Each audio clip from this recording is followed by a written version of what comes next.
이제 제가 묵상한 부분 좀 말씀을 드리고자 하는데요. 우선 로마서 3장 9절을 제가 먼저 다시 한번 읽어볼게요. 그러면 어떠하뇨? 우리는 나으뇨? 결코 아니라.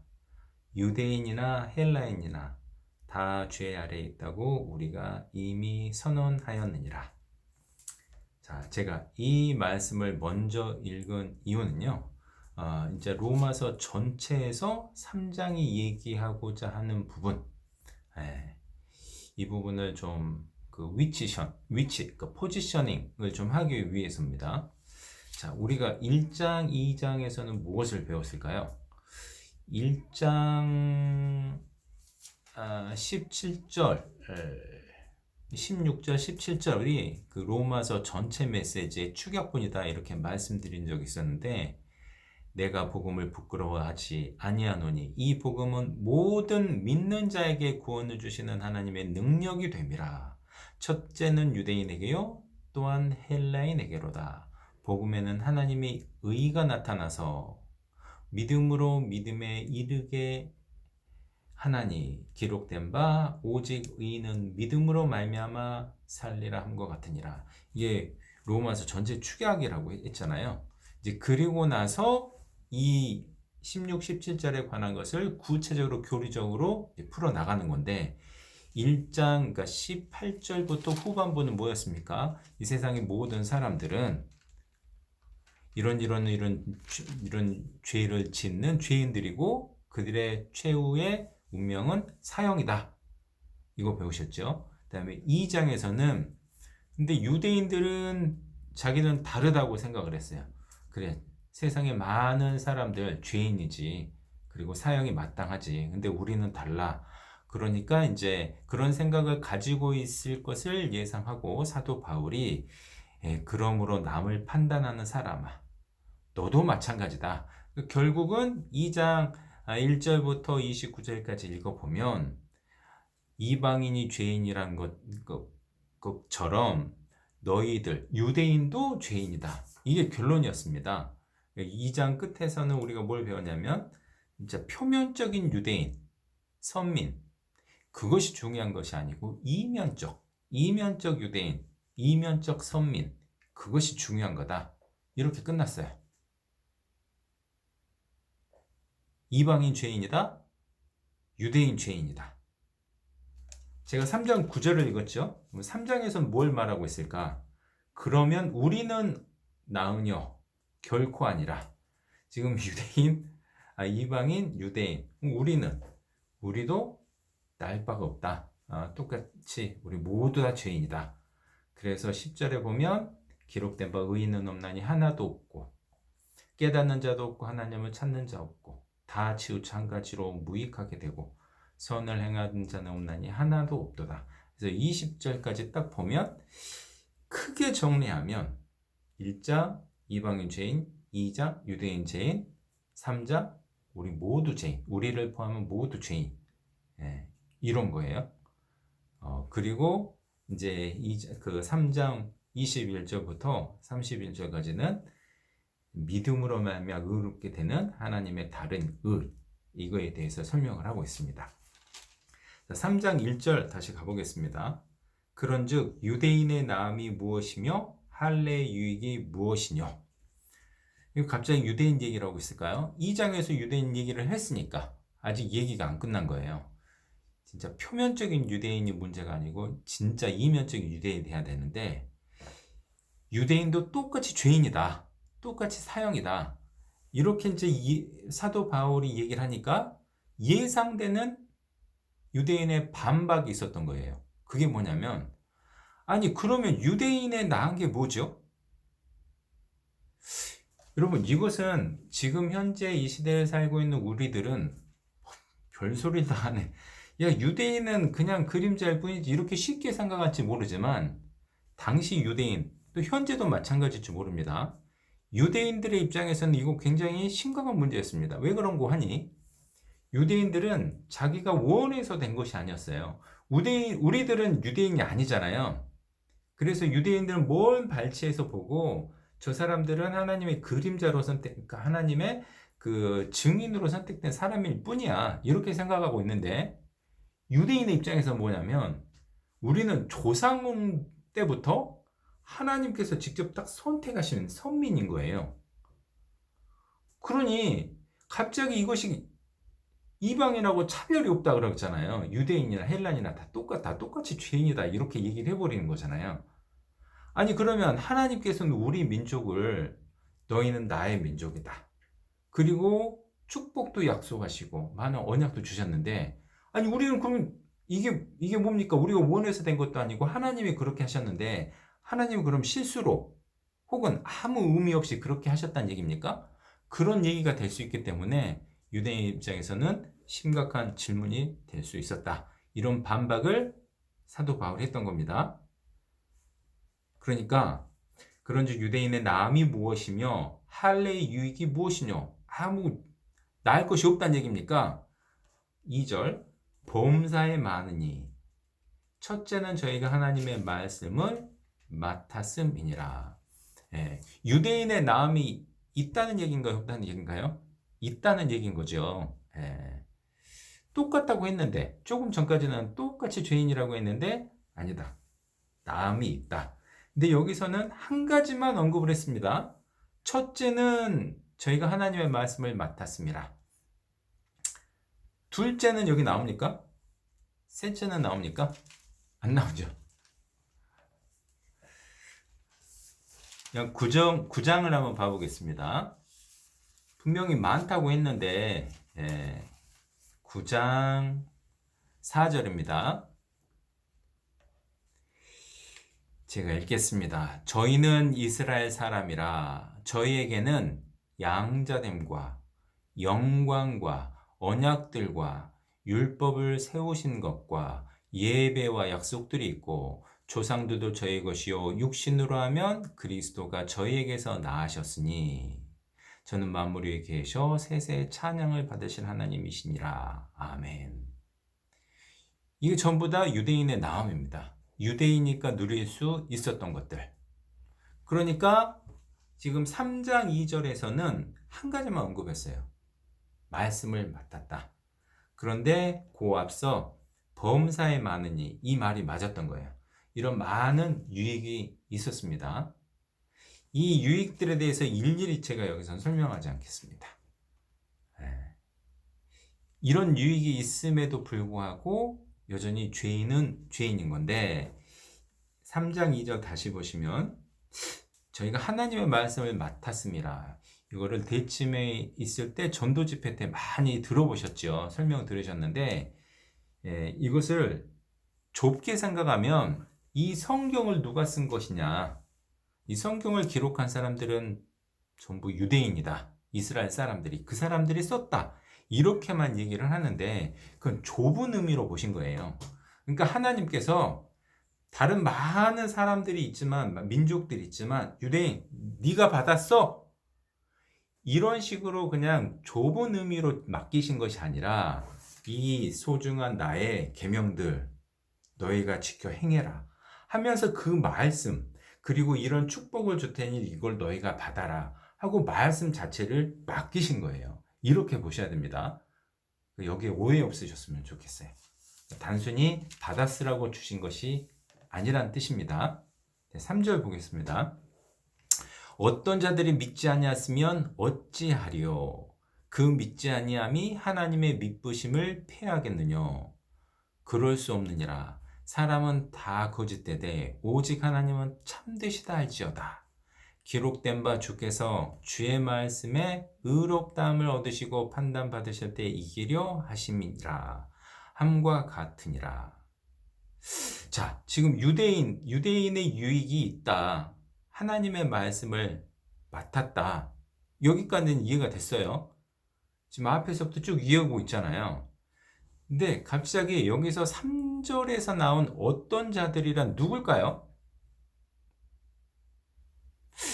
그리고 이 부분에서 어떤 자들이 믿지 않는 얘기를 왜 하고 있을까요? 저는 이 부분이 되게 좀 헷갈리던데. 지금 여러분들 가운데는 이제 질문이 이제 없으셨습니다. 3절, 4절. 그리고 5절, 6절, 7절, 8절도 마찬가지입니다. 그러나 우리 불의가 하나님의 의를 드러나게 하며 무슨 말하리요? 내가 사람의 말하는 대로 말하노니 진노를 내리신 하나님이 불의하시냐? 이게 무슨 얘기냐면요. 우리가 죄를 지으면 우리의 죄와 상대적으로 하나님의 의가 딱 드러나는 거예요. 그러니까 우리가 죄를 지음으로써 하나님의 의가 막 드러나는데 이것이 나쁜 일인가? 하나님의 의를 드러나게 하는 건데? 그럼 우리가 그럼 죄를 지은 거에 대한 책임을 져야 되나? 이 얘기를 하는 겁니다. 근데 이 얘기를 갑자기 또 왜 하는 걸까요? 네. 여기 보시죠. 8절. 또 그러면 선을 이루기 위해 악을 행하자 하지 않겠느냐? 어떤 이들이 이렇게 비방하여 우리가 이런 말을 한다고 하니 저희가 정죄받는 것이 옳으니라 하고 이게 마치고 그다음에 9절. 그러면 어떠하뇨? 우리는 이렇게 넘어가잖아요. 자, 그러면 3절에서 말하는 어떤 자들이 저는 이것이 일반적인 모든 세상 사람들인 줄 알았는데 이 문맥상을 잘 보시면 유대인으로 해석하는 것이 맞습니다. 지금 유대인에 관한 얘기를 하고 있는 거잖아요. 2장에서 쭉 해왔고 3장 1절에서 그럼 유대인의 나음이 무엇인데? 말씀을 맡았잖아. 근데 말씀을 맡았는데 그들 중에서 어떤 자들이 믿지 않으면 어떻게 하지? 이건 하나님께 문제가 있는 것이 아니냐? 아닌가? 이렇게 지금 얘기하는 거예요. 말씀을 맡았다는 것이 이게 헬라어로 보면 그러니까 그 그리스어로 보면 여기에 말씀 맡았음과 그 다음에 3절에 믿지 아니함 그 다음에 믿부심 3절에 그러니까 믿부심이 이렇게 3번이나 나오는데요. 전부 다 피스티스라고 믿음이란 뜻입니다.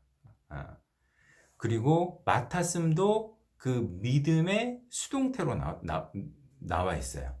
그러니까 하나님께서 말씀을 맡겼는데 그 말씀을 맡은 자들 중에서 믿지 않는 자가 생기는 거예요. 그럼 하나님 말씀을 맡기는 그 능력이 어디 간 거야? 하나님께 문제가 있는 거 아니야? 하나님이 말씀을 딱 맡겼으면 그 사람 잘 살아야 되는데 왜 안 믿고 있지? 이런 겁니다. 이것을 조금 더 쉽게 우리가 체감하기 쉽게 설명을 들어보면 여러분 이런 생각 해보셨는지 모르겠어요. 우리가 죄를 짓는 것은 죄인으로 태어났기 때문이죠. 맞습니까? 이건 여러분 대치매 전도집회 때도 많이 들어보셨는데 죄인으로 태어났기 때문에 죄를 짓는 것이다. 이게 맞을까요? 아니면 죄를 지었기 때문에 죄인이다. 이게 맞을까요?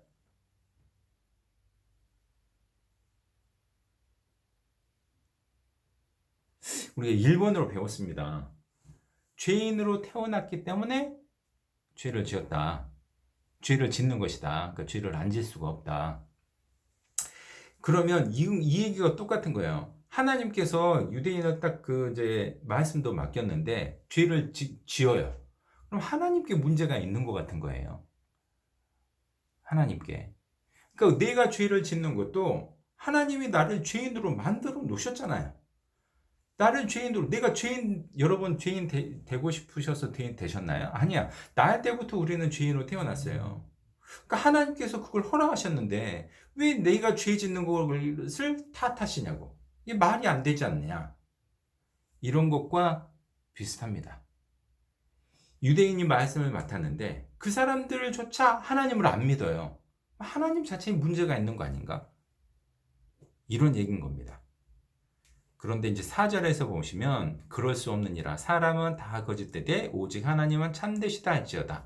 기록된 바 주께서 주의 말씀에 의롭다함을 얻으시고 판단받으실 때 이기려 하심이라. 요 말씀은 인용구인데 이 말씀은 다윗이 밧세바를 범하고 우리아를 죽이고 나단한테 책망을 받은 다음에 했던 구절이에요. 시편 51편 4절의 인용입니다. 이 사람이 다윗이 하나님한테 이제 회개의 기도를 하는 거예요. 근데 내가 죄를 지었는데 하나님, 이걸 좀 찾아보시죠. 잠깐. 시편 51편입니다.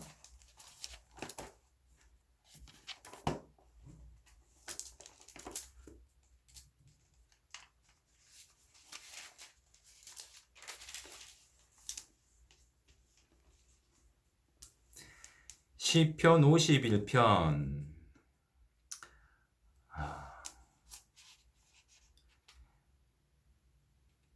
그 1절 위에 읽어보시면 다윗의 시 영장으로 한 노래, 다윗이 밧세바와 동침한 후 선지자 나단이 저에게 온 때, 이런 이제 기도를 한 건데요. 4절입니다. 내가 주께만 범죄하여 주의 목전에 악을 행하였사오니. 자기가 죄 졌다는 거잖아요. 주께서 말씀하실 때 의로우시다 하고 판단하실 때 순전하시다 하리이다.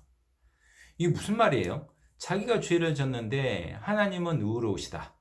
그러니까 자기가 지은 죄가 하나님하고 상관이 없다. 하나님께서 그런 무슨 뭐 환경을 조성하셨거나 하나님께서 나에게 죄성을 주셔서 한 것이 아니라 내가 죄를 지은 것은 하나님과 상관이 없습니다. 이것은 내가 책망받으실 일이고 하나님은 전혀 상관이 없으세요. 그리고 하나님은 이런 것에서 당연히 판단하셔야 됩니다. 이런 뜻인 거예요. 다시 돌아가 보시죠. 그러니까 이런 말씀, 이 다윗의 고백을 4절에서 다시 인용한 겁니다. 그러니까 이스라엘 사람들이 말씀을 맡았음에도 불구하고 안 믿는 사람이 생기잖아요. 그 책임이 누구한테 있는 거냐? 하나님한테 있는 것이 아니고 하나님은 전혀 책임이 없다. 하나님은 의로우시고 100% 의로우시고 판단받으실 때 이기시기 위함이다. 이렇게 말씀하고 있는 겁니다. 그리고 5절, 그러나 우리 불의가 하나님의 의를 드러나면 무슨 말 하리요? 조금 전에 설명드린 대로 6절, 결코 그렇지 아니하니라. 만일 그러하면 하나님께서 어찌 세상을 심판하시리요? 자, 하나님, 우리의 죄가 하나님의 의를 더 드러나게 하더라. 그러니까 우리가 죄질을 짓는 것은 꼭 문제가 아니다. 책임질 일이 아니다. 또 나은 일, 공고해야 될 일이 아닌가? 이런 것을 궤변이라고 합니다. 궤변. 내가 죄를 지으니까 하나님이 더 빛을 보잖아요. 이런 것은 궤변인 것이죠. 그런데 여기에 대해서는 구체적인 답변을 하지 않아요. 지금 사도 바울이. 그런데 지금 1절에서부터 8절까지 이 대목이 왜 여기 들어갔는지를 여러분 좀 생각을 해보셔야 돼요. 지금 여기에서 무슨 지금 사도 바울이 얘기하고 있는 거 뭐냐면 심판입니다. 심판과 하나님의 의. 5절 다시 보시죠. 그러나 우리의 불의가 하나님의 의를 드러나게 하면 무슨 말하리요? 6절. 그렇지 아니하니라. 만일 그러하면 하나님께서 어찌 세상을 심판하시리요? 하나님께서는 의로우신 분이기 때문에 불의에 대해서는 심판을 하셔야 돼요. 이것이 성경 전체에서 계속 반복하는 내용이고 복음에 있어서도 꼭 필요합니다. 1장에서 모든 사람들은 사형이다. 이 사형은 법정 용어잖아요. 그러니까 심판에 의한 결과로 사형이 내려진 건데 그 사형을 내리는 근거는 하나님의 의라는 겁니다. 2장에서 유대인도 마찬가지다. 유대인이 이렇게 변명을 할지 모르지만 너희들도 똑같이 사형이다. 그런데 하나님의 의는 변함이 없다. 하나님은 심판장이다. 여러분 여기까지 따라오셨나요? 제가 지금 드리고 있는 말씀. 자, 하나님의 의를 설명합니다. 지금 인간의 불의와 상대적인 개념으로서의 하나님의 의. 하나님은 심판장이다. 이게 복음에 있어서 아주 밑바닥이에요. 아주 밑바닥. 기초입니다. 이거부터 가야 되거든요. 하나님은 의로우신 분이고 우리는 불의하기 때문에 하나님께 나아갈 수가 없는 거예요. 하나님께 나아가기 위해서는 우리가 똑같이 하나님처럼 의로워져야지만 가능합니다. 근데 의인은 없나니 하나도 없으며 선을 행하는 자는 하나도 없는 거예요. 이 문제를 해결하는 것이 복음인 거거든요. 자, 다시 정리하겠습니다. 하나님은 의로우신 분이고 우리는 불의한 사람. 우리가 하나님처럼 의로워지지 않으면 하나님 나라에 갈 수 없다. 근데 우리가 불의하고 하나님께서는 의롭다는 거 어떻게 할 수 있느냐? 어떻게 할 수 있죠? 율법을 통해서. 율법을 통해서 하나님의 법, 하나님의 재판장이니까 율법을 통해서 너와 나의 차이를 알라 하고 주신 거예요. 그러니까 하나님의 의의는 하나님은 심판하실 텐데 심판의 기준이 되는 것이고 그것은 율법이다. 다시 한번 말씀드립니다. 하나님의 의의는 심판의 기준입니다. 그러니까 하나님은 의로우시니까 심판하실 수 있잖아요. 근데 그 기준이 바로 율법이다. 9절. 그러면 어떠하냐? 우리는 나은요.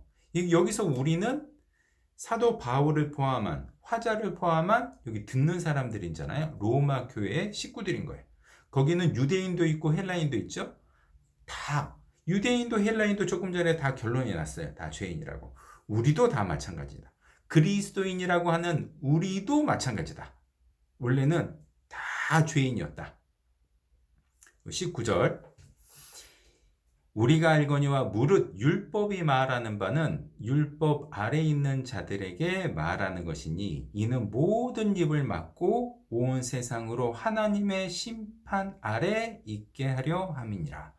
자, 이 심판 중요한 맥락 중에 하나입니다. 그 키워드입니다. 여기서 그 하나님의 의의는 심판의 기준인데 그것이 율법이죠. 20절. 그러므로 율법의 행위로 그의 앞에 의롭다 하심을 얻을 육체가 없나니 율법으로는 죄를 깨달음이라.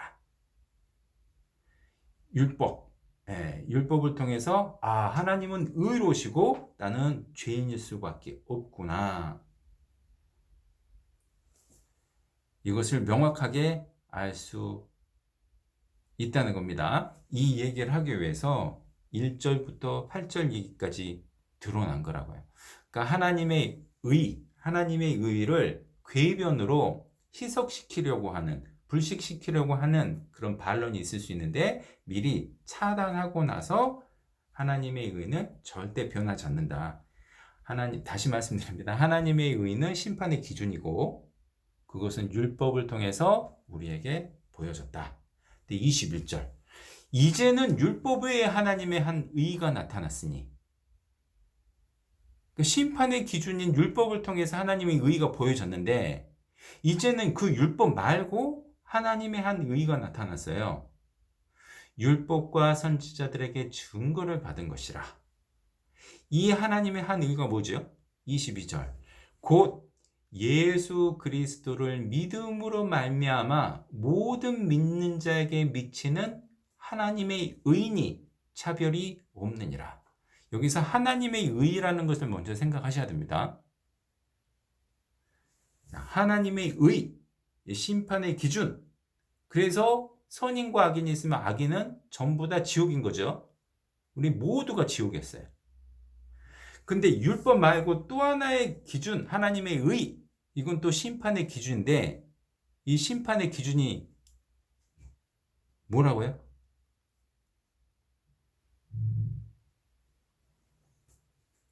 예수 그리스도를 믿느냐 마느냐입니다. 이게 중요합니다. 이게 여기서 키포인트라고 할 수 있어요. 이게 예수님에 관한 이 복음이 드러나기 전까지는 하나님의 의는 마치 율법을 통해서 이게 합격, 선인이면 천국, 의인이면 천국, 그다음 불합격이면 전부 다 지옥, 사형인데 이거 외에 하나님의 의가 또 나타났어요. 이것도 역시 심판의 기준이에요. 앞으로 우리가 막다트릴 심판의 기준인데 이 하나님의 의는 뭐냐면 믿음으로 너희가 예수 그리스도를 믿으면 합격, 믿지 않으면 불합격이라는 얘기입니다. 22절 곧 예수 그리스도를 믿음으로 말미암아 모든 믿는 자에게 미치는 하나님의 의인이 차별이 없느니라. 이 차별이 없다는 말도 너무너무 중요한데요. 이 믿음처럼 차별이 없는 게 없습니다. 이 믿음은 잘난 사람이나 못난 사람이나 부자나 가난한 자나 능력 있는 자나 능력 없는 자, 잘생긴 사람이나 못생긴 사람이나 아픈 사람이나 건강한 사람이나 모든 사람들은 자기 믿음을 하나님 앞에 나타낼 수도 있고 안 나타낼 수도 있습니다. 그리고 이것은 행위하고 상관이 없어요. 자기가 가지고 있는 육체적인 능력, 육신적인 지능 이런 거하고 전혀 상관이 없습니다. 누구든지 마음만 있으면 자기 마음으로 믿는 거거든요. 아주 공평한 방법. 누구한테도 저게 차별이 되지 않는 그 유일한 방법을 만드셨는데 그것은 바로 예수 그리스도에 대한 믿음이라는 겁니다. 이것이 하나님의 새로운 선택의 그 심판의 기준이고 이것이 하나님의 의라는 뜻입니다.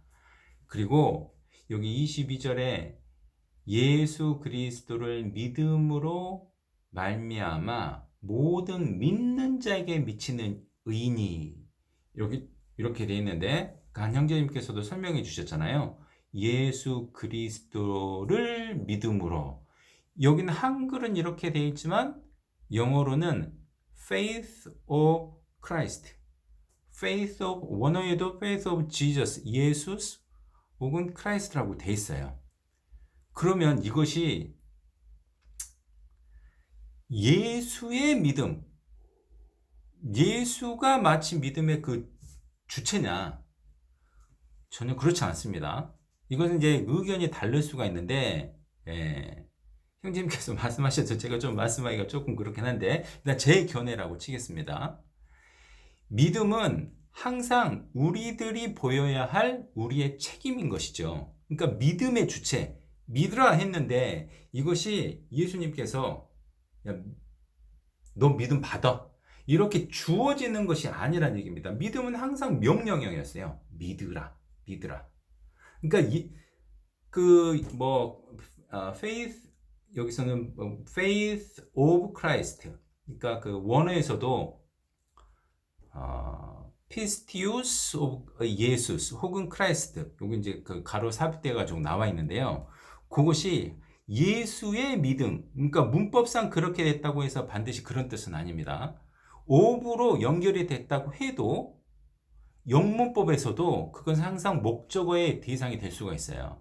그러니까 믿는 것은 사람이 해야 될 그 책임인 것이고 그 대상이 바로 그리스도인 것이죠.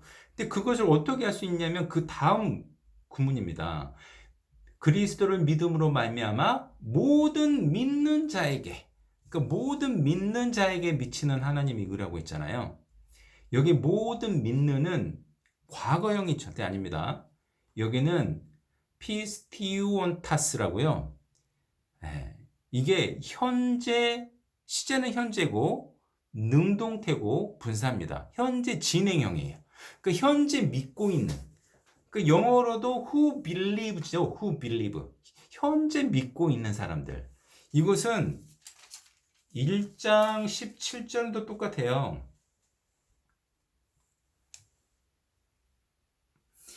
1장 16절.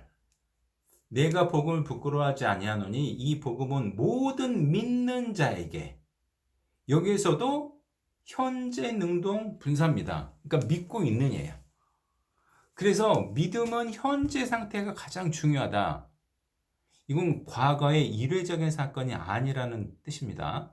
그래서 현재까지 믿고 있어야 되고 가장 중요한 것은 예수님을 만날 때 그 상태에 현재 믿고 있느냐 안 믿고 있느냐에 따라서 그 사람이 하나님의 의로운 심판에 의해서 자기도 의로워질 수 있느냐 못하느냐 그 결정인 거예요. 그러니까 현재 내가 지금 믿고 있다면 의롭다함을 받은 거죠. justified 된 겁니다. 근데 현재 믿지 않거나 믿음을 포기했어요. 그럼에도 불구하고 그 justify 된 그 컨디션이 계속 유지됐냐? 그렇지 않다는 뜻입니다. 23절 모든 사람이 죄를 범하였으며 하나님의 영광에 이르지 못하더니 그리스도 예수 안에 있는 구속으로 말미암아 하나님의 은혜로 값없이 의롭다 하심을 얻은 자 되었느니라. 이 예수를 하나님이 그의 피로 인하여 믿음으로 말미암는 화목제물로 세우셨으니 이는 하나님께서 길이 참으시는 중에 전에 지은 죄를 간구하심으로 자기의 의로우심을 나타내려 하심이니 이때 자기의 의로우심을 나타내사 자기도 의로우시며 또한 예수 믿는 자들을 의롭다 하심이니라. 자, 이게 이제 복음을 이해하는데 정말 중요한데 제가 3장 1절부터 계속 이 지금까지 3장 1절부터 끝절까지 관통한 하나의 진짜 정말 중요한 키워드가 있습니다. 이것이 하나님의 의예요. 이 5절에서도 나왔고 끝까지 하나님의 의. 이게 하나님의 의가 뭐냐? 심판의 기준이었다는 거예요. 심판의 기준. 하나님의 심판의 기준. 하나님은 재판장이시니까. 그런데 이 심판의 기준이 율법이었는데 이제는 율법 외에 하나님의 다른 의가 나타났다. 이것이 바로 예수님을 믿고 안 믿고에 따라서 하나님의 심판이 결정된다는 겁니다. 이게 하나님의 의예요.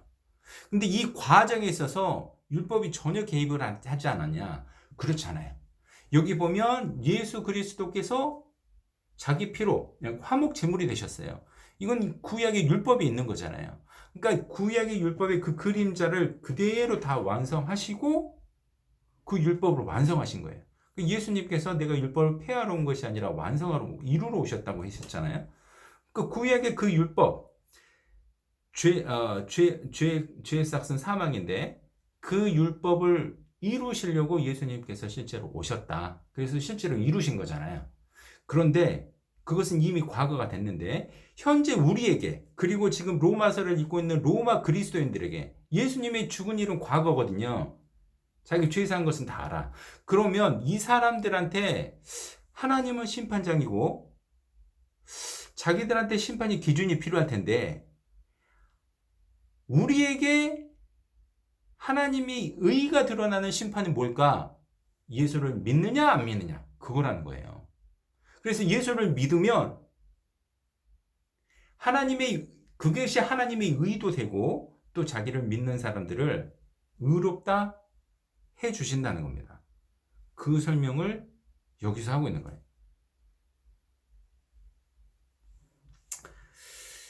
자, 혹시 제가 지금 이건 녹화되고 있으니까 제가 설명이 조금 자신이 없기도 합니다. 솔직히 잘 이해하고 계실까? 잘 따라오고 있을까? 내 마음을 제가 좀 잘 표현하고 있을까? 다시 한번 좀 들어보시길 바라고요. 제가 최초로 다시 한번 들어보는 말을 쓰라고 했는데 자 27절 보겠습니다. 그런즉 자랑할 때가 어딨뇨? 있을 수 없느니라. 저는 이것도 정말 중요한데요. 보세요. 9절 보시죠. 9절 그러면 어떠하뇨? 우리는 나으뇨? 자 1장에서는 이방인들 2장에서는 유태인들 너희도 다 똑같은 죄인이다. 근데 그러면 어떠하뇨? 우리는 나으뇨? 아니 우리는 믿음으로 의롭다함을 받았잖아요. 그러니까 우리는 자랑해야 될까요? 자랑할 게 없다. 여러분 저는 있잖아요. 예정론을 주장하는 장로교 사람들하고도 이제 얘기를 많이 해봤는데 그 사람들의 이제 주장 중에 하나는 뭐냐면 우리가 스스로 믿을 수 있는 그런 능력이 있다면 그건 우리 공로잖냐 이렇게 얘기를 해요.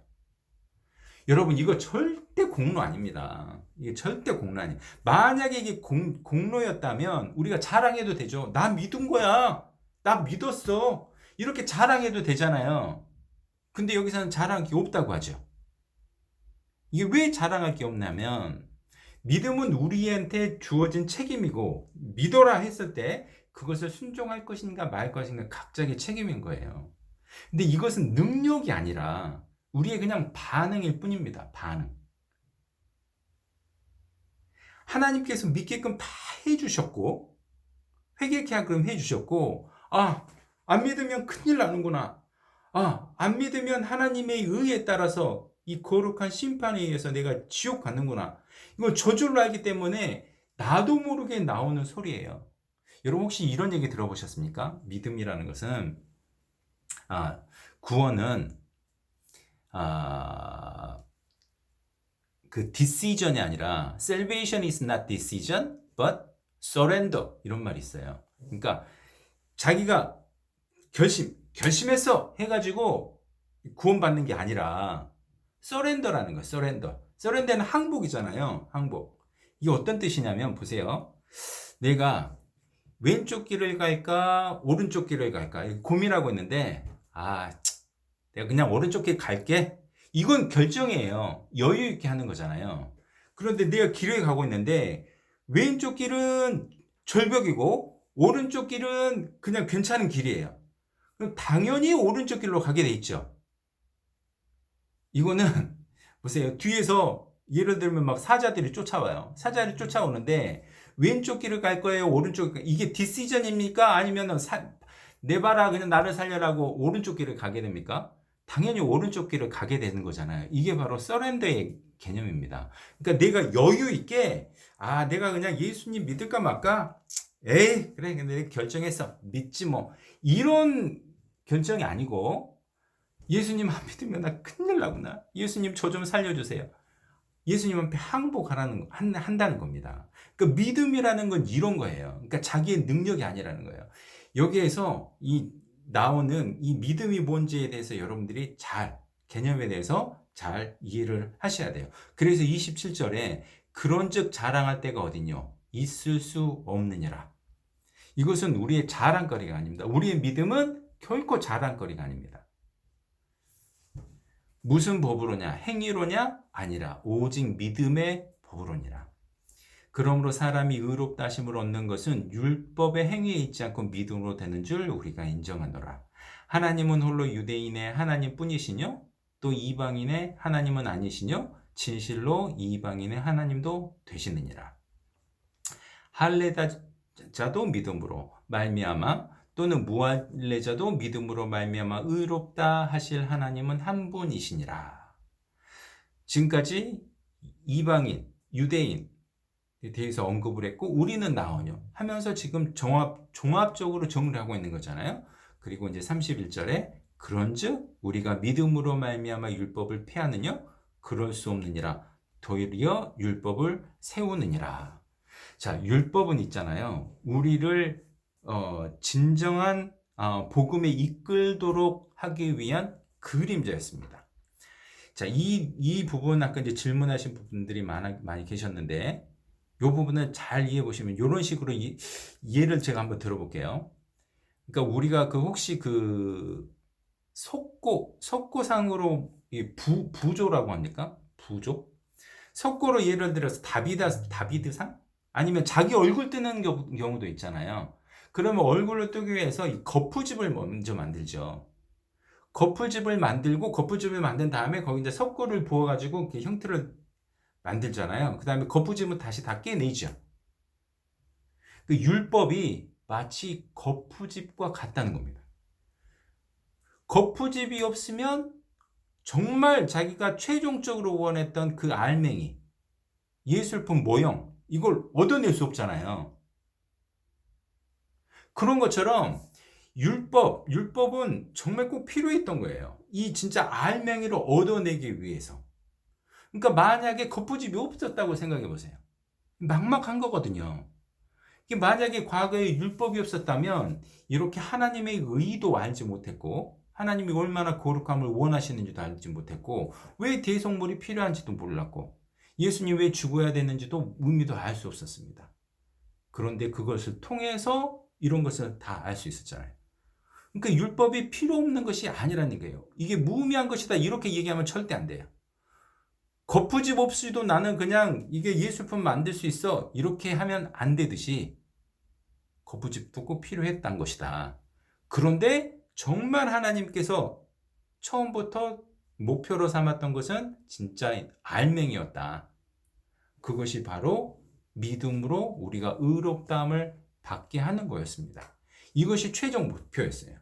이것을 이루기 위해서 하나님께서 율법이라는 다른 선택의 기준, 다른 모습의 하나님의 의를 보여주셨던 것이었죠. 이것이 그림자였습니다. 그것을 통해서 결국 예수님을 믿는 믿음으로 이르게 하기 위해서 그것을 31절에서 설명해 주고 있습니다. 자, 거듭난 후에 율법에 관해서는 또 지켜야 되느냐 말아야 되느냐 또 이제 관련해서 또 나오는데 저기 질문하신 분이 계셨는데 로마서 7장에서 율법에 대해서 다시 한번 율법을 주제로 나와요. 그때 다시 다루기로 하겠습니다. 여기서는 로마서 3장에서는 그러니까 전체적으로 보시면 좋겠습니다. 지금 뭐 제가 얘기 안 해도 잘 아시겠지만 로마서 1장, 2장, 3장, 4장, 16장까지 있잖아요. 이것은 사람들이 나누는 거예요. 편의상. 원래는 하나의 편지였잖아요. 하나의 편지를 쭉 써 나가고 있습니다. 처음부터 사도 바울이 1장에서는 2주제로 써야지, 2장에서는 2주제로 써야지 이랬던 것이 아니라는 거예요. 그러면 1, 2, 3장 구별 없이 우리가 읽고 있다고 보자고요. 이건 지금 사도 바울이 복음에 대해서 설명하고 있는데 복음을 맨 처음에 믿음으로 믿는 사람을 의롭다 하시는 하나님의 의 이것을 선포를 했어요. 그거에 대해서 설명을 하고 싶은 거예요. 그리고 1장에서는 모든 죄인은 모든 이방인 모든 사람들은 죄인이다, 사형이다. 2장에서는 유대인도 마찬가지다. 유대인이 나음이 없냐? 아니다. 있긴 있다. 그런데 안 믿는 사람이 생기던데 그것이 하나님의 책임이 아닌 것이다. 하나님은 여전히 심판하실 책임이 있으신 분, 위치에 있으신 분이시고 하나님의 의는 변함이 없이 유지되고 있다. 그런데 그 앞에 사람이 문제였다. 그래서 이 하나님의 의, 이것은 절대 변하지 않는 것인데 이제 하나님의 새로운 심판의 기준이 나왔다. 이것이 이제 하나님의 의인데 역시 그것은 예수님을 믿음으로 말미암아 하나님의 자녀가 되느냐 안 되느냐 하는 것이다 라고 지금 설명을 하고 있어요. 이것이 지금 우리가 알고 있는 복음과 다릅니까? 저는 제가 알고 있는 복음을 너무 잘 설명해 주고 있다고 생각합니다. 그래서 이 대목을 지금 33장까지 배우셨습니다. 다음번에는 4장 하도록 하겠습니다.